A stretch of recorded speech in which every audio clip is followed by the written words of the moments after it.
करते हैं question number 15।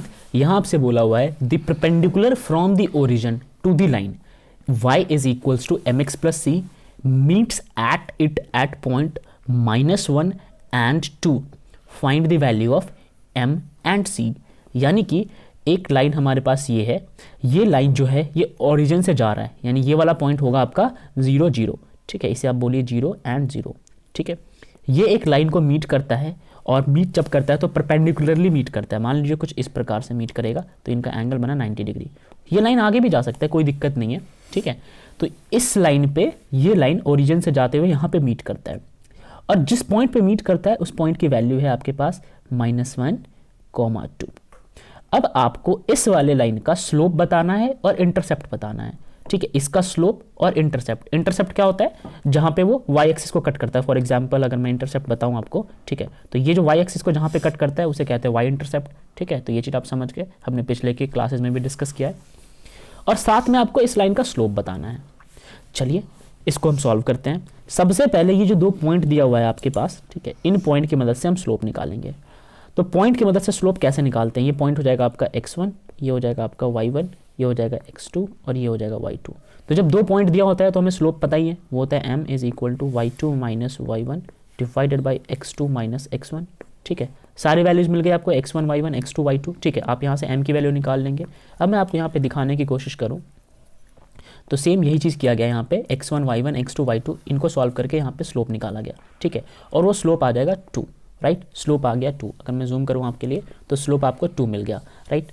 अब वापस आते हैं अपने कॉन्सेप्ट पे, slope of the given line, ठीक है। आपने इस लाइन का स्लोप तो निकाल लिया, अगर आपको कुछ याद हो, आपने इसका तो स्लोप निकाल लिया जो कि 2 निकाला है आपने, ठीक है। अब हम बात करते हैं दूसरी लाइन का स्लोप क्या होगा। तो जब 2 लाइन आपस में परपेंडिकुलर होते हैं, फिर से याद रखें ये और ये आपस में परपेंडिकुलर है, तो इनका रिलेशन बनता है स्लोप के केस में, वो बनता है m1 multiply by m2 is equal to -1, ठीक है। इसका मतलब क्या है, इसका मतलब ये है कि जो इसका स्लोप है और जो इसका स्लोप है, इनका प्रोडक्ट करोगे तो -1 के इक्वल आएगा। अब मान लो इसका स्लोप आपने निकाला m1 जिसकी वैल्यू है -2, तो m2 भी मिल जाएगा आपको यहाँ से। तो जब आप m2 निकालोगे तो m2 आ जाएगा 1/2, ठीक है। यहाँ पे -2, माइनस से माइनस कैंसिल हो जाएगा और 2 नीचे जाके 1/2 आ जाएगा। तो आपके लिए मैं जूम कर देता हूँ, यहाँ पे m2 जिसको आप m कह लो, कोई दिक्कत नहीं है, वो आ गया आपके पास 1/2, ठीक है। इस चीज़ को याद रखना। चलिए अब क्या है, आपके पास स्लोप भी आ गया, ठीक है, आपको स्लोप भी मिल गया और आपको पॉइंट भी पता है। तो आप इसकी मदद से अपने लाइन का इक्वेशन ड्रॉ करो।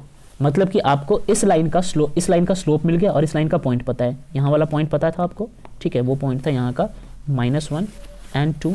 साथ में अभी अभी आपने इसका स्लोप भी निकाल लिया 1/2। तो चलिए हमारे पास एक इक्वेशन होता है, जब कभी भी आपसे स्लोप और इंटरसेप्ट पूछा हो तो उस केस में आप कौन सा इक्वेशन यूज़ करोगे, वो मैंने आपको अभी बताया था, फिर से बताता हूँ मैं आपको। उस केस में आप इक्वेशन यूज़ करोगे y is equal to mx plus c, जहाँ पे m आपका स्लोप होता है और c आपका इंटरसेप्ट होता है। चलिए y की वैल्यू हम क्या पुट करेंगे, y की वैल्यू पुट करेंगे हम 2। ये आपका x है और ये आपका y है। यहाँ पे मैं लिख दूँ ये x है और ये आपका y है। तो y की जगह आप पुट करोगे 2, तो y की जगह पुट करो, यहाँ पे 2 लिखो।